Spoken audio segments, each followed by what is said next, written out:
What qualifies a scene to be terrible, and so terrible it can retroactively ruin an episode? For this list, we've deemed these scenes as so out of place, or demonstrating someone so out of character that they truly derail the narrative. In effect, had these scenes been left on the cutting room floor, the overall episodes or films may have been far better received. Everything is, of course, subjective. There may be some scenes here that the reader considers among the very best of Star Trek, which may be baffling to some and make total sense to others. Granted, some of them are hard to make an argument for, but if the internet has taught us anything, it's that there will always be arguments. This list also mirrors our earlier list about perfect scenes in hated episodes, so make sure you check that list out too. In the meantime, I am Sean Ferrick for TrekCulture, and here are 10 terrible scenes that ruined episodes. Number 10. Shinzon assaults Deanna, Star Trek Nemesis. The oft discussed and much reviled assault scene in Star Trek Nemesis was the final product, though there exists another assault that was left on the cutting room floor. This took place in a turbolift, with seconds of it making it into the trailer for the final Next Generation film. Using sexual assault in film requires careful consideration. What does depicting rape do for the scene? What does it do for the overall project? Exploiting people for shock value is almost as old as cinema itself, with libraries of content discussing the topic. For a true deep dive, one should research the video nasties phenomenon.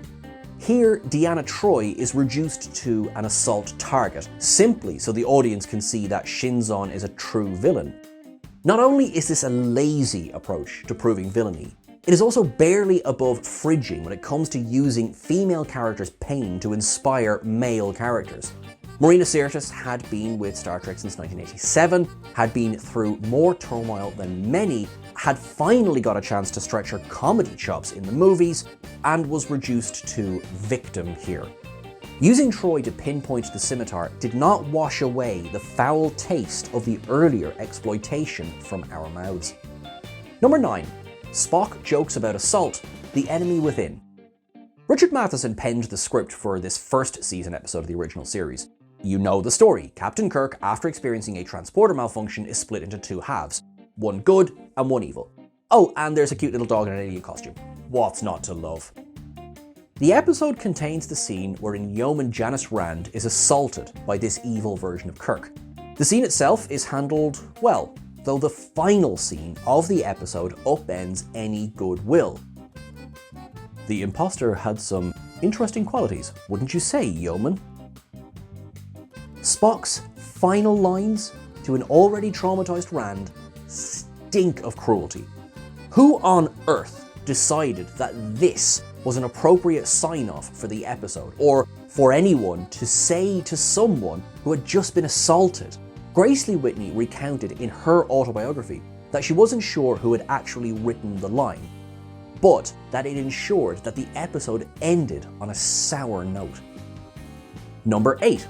Her life could have been as rich as any woman's. Turnabout Intruder. Turnabout Intruder has a fairly low rating in Star Trek history, although there's a solid argument for a re-evaluation. Well, Sean, what's it doing on this list then, I hear you ask? And yeah, okay, fair. The episode is sometimes decried as a silly, over-the-top Shatner outing, whereas that's not entirely fair. He plays the role of Janice Lester as Kirk for the back seats, but is surprisingly restrained at the same time. So the episode as a whole isn't quite as bad as its reputation suggests. That last line though, that bloody last line, her life could have been as rich as any woman's, if only. Though the rule about women becoming Starfleet captains has been thoroughly repealed in the years since, this episode suggests that in 2269, none could hope to achieve that lofty goal. This, combined with Kirk's incredibly patronising sign-off, ensuring that the final episode of the original series ended on a strangely misogynistic note, one it hasn't managed to lift in more than 50 years. Number 7. Geordi's Indignation, Galaxy's Child. Galaxy's Child is a sort of sequel to Booby Trap, where Geordi meeting the real Dr. Leah Brahms. Their initial working relationship is quite frosty, though she begins to warm to him as the episode goes on. Then she finds Geordi's earlier holodeck program featuring a very cozy version of herself. She's outraged. LeVar Burton delivers a strong performance as Geordi in this episode, though the writing turns him into an indignant man caught out by Brahms, who proceeds to chastise her for not returning his feelings of infatuation. The scene they share on the holodeck is an uncomfortable watch. While she tells him how violated she feels by his program, he responds by claiming the only thing he's guilty of is offering her his friendship? No, Geordi, that is not the only thing you are guilty of. It turns what was an otherwise harmless episode into something that gives a soft endorsement to incel behaviour. Number 6. Worf's eco-terrorism, Let He Who Is Without Sin. Let He Who Is Without Sin begins a light-hearted romp, offering some of the main DS9 cast a chance to get outside of the usual sets and have a little bit of fun. Behind the scenes, the episode proved challenging for director René Auberjonois, who had to deal with disaster after disaster as the shoot continued. This, combined with Worf's actions in the episode, combined to leave this episode as a fairly poor entry to the show's 5th season. While on Risa, Worf cannot get into the spirit of a holiday with his partner, so rather than find something to do, he elects to support a group of eco-terrorists, helping them gain access to the planet's weather system and failing to charge them when they attack holidaymakers with empty phaser rifles. What the hell, Worf? It simply doesn't make sense for Worf to act this way, nor does it make any sense for him to neither fear nor receive any sort of retribution for his actions. Instead, the audience is given a half-hearted attempt to justify the nonsense, all while squandering any sort of interesting plot. What could have been a forgettable episode becomes the truly bizarre here. Number 5. Slut-shaming Harry, The Disease. The Disease is a very strange episode of Star Trek Voyager. The ship encounters a generational ship peopled by the Varro. In the course of their interactions, Harry develops feelings for Tal, played by Musetta Vander. They have sex, leading to an incredibly awkward, puritanical reaction from both the Doctor and Captain Janeway. The initial scene is framed like Harry is receiving some bad news from his sexual health practitioner, though the Doctor immediately treats the ensign like a foolish child, before telling the Captain. So much for Doctor-patient confidentiality. The scene that follows establishes that Starfleet has a rulebook when it comes to relations with alien races, one that includes this gem. All Starfleet personnel must obtain authorization from their CO as well as clearance from their medical officer before initiating an intimate relationship with an alien species. Whew! Sexy, is it hot in here or is it just me? This is all, of course, because it was Harry who slept with Tal. Were it Tom, or even Tuvok, the odds are this conversation would never have taken place. Riker and Kirk would have simply laughed at the rulebook as well, so it doesn't make any sense for that rule to exist, let alone for it to be enforced with such disappointment in Janeway's voice. Number 4. Two Big Salamanders, Threshold. We've said it before, Threshold is a very interesting idea that falls apart in the final act. Were it not for the giant salamanders, it could have been one of the better episodes in Voyager's early seasons. Robert Duncan McNeill delivers one of his best performances under the makeup, while the homage to Cronenbergian films is excellently executed. But those bloody salamanders. When Paris escapes from his biobed and runs amok, he kidnaps Janeway, steals the shuttle, and both have evolved into these amphibious creatures by the time Voyager tracks them down. It was certainly handy of them to find a planet in the Delta Quadrant to travel to, what with their shuttle having the infinite scope of the universe. The ending is a mess. Any questions on the nature of human evolution or personal sacrifice in the pursuit of scientific breakthrough are lost in the waddle of those admittedly impressive models. Perhaps a re-edit could save the story, but for now, we're rooting for those phaser blasts hitting their slick hides. Number 3. It Wasn't Her Fault, Stigma.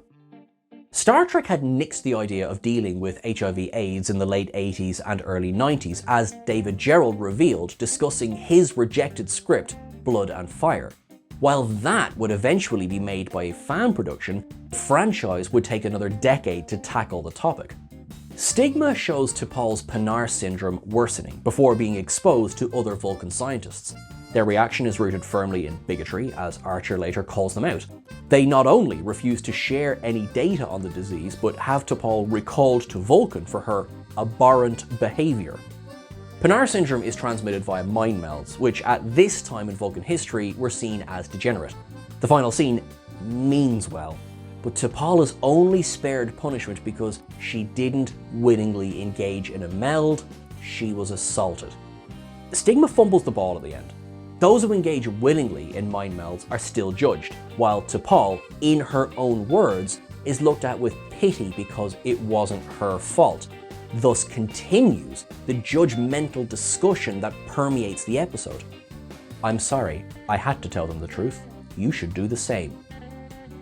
The episode clearly meant well, though it tried to do too much in a single episode. The language chosen around the discussion of the disease deliberately evokes discussions of HIV/AIDS, though that final scene between T'Pol, Archer and the scientists is too rushed to truly work.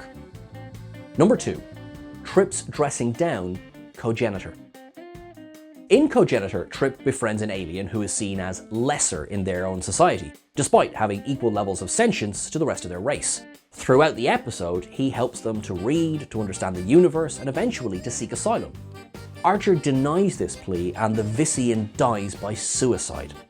Trip is then summoned to Archer's ready room, where the captain proceeds to berate him for trying to help the Cogenitor.